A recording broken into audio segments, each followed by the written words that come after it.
100 нақты қадам ұлт жоспарының 12-ші қадамы мемлекеттік қызмет саласын жетілдіруге арналған. Оны жүзеге асыру мақсатында өткен жылы 1 қаңтарда еліміздің мемлекеттік қызметшілерінің жаңа әдеп кодексі қолданысқа енгізіліп, заңнаманың нақты жүзеге асыруын қадағалайтын әдеп кеңесі құрылған еді. Оңтүстікке іс-сапармен келген Төлеген Ташмағамбетов жаңа кодекстің өңірімізде орындалу сапасын бақылап ғана қоймай, мемлекеттік қызметкерлерге түсіндірме жұмыстарын да жүргізді.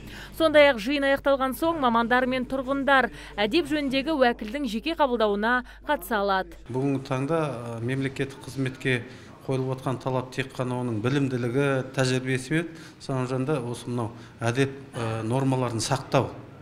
Өйткені қоғам тарапынан көп сындар айтылады.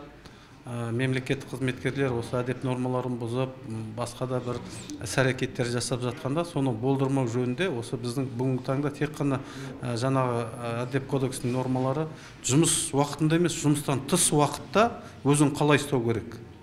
Алдыңғы мемлекеттік қызмет туралы заңда біз материалдық тұрғыдан өзімізге ограничениялар алатын болсақ, бүгінгі тұрғыда моральдық тұрғыдан деп айтуға болады. Мемлекеттік қызметкерлердің әдеп кодексі шенеуніктерге моральды-этикалық жағынан ғана емес, олардың күнделікті өмірдегі жүріс-тұрысына байланысты да талап қояды. Оны орындау мемлекеттік орган қызметкерлерінің басты міндеттерінің бірі, ал арнайы құрылған кеңес әдептілік нормаларының сақталуын қадағалайды. Аталған кодексті елемегендер жауапкершілікке тартылады дегенмен Төлеген Жұмабекұлы алдымен ескерту және түсіндірме жұмыстарын жүргіземіз дейді. Ал ең соңғы қадам тәртіптік жауапкершілік. Оған жеткізбеу үшін осындай кездесулер ұйымдастырылып тұрады. Нақтылы айта кетейін деген, біз мемлекеттік қызметкерді жазалау деген талапты бүгін таңда әдеп жөніндегі уәкіл жазалауды ол ең соңғы стадия. Біз оны насихаттау, разъяснительная работа соған жол бермеу жолын қарастырамыз. Мемлекеттік қызметтерді жазалайтын органдар мемлекеттік жетеді ол, тексеретін.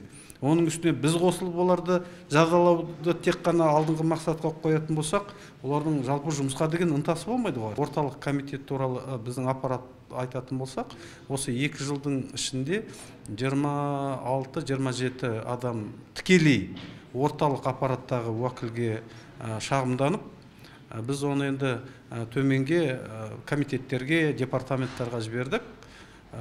Негізінен соның где-то бір 7-8-і тәртіптік жаза қолданылды соларға.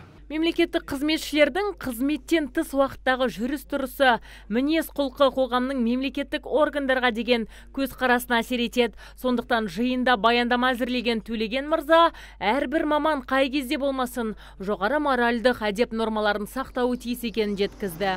Азиза Мадияр, Мурат Адинаев, ТВК телеарнасының жаңалықтар қызметі.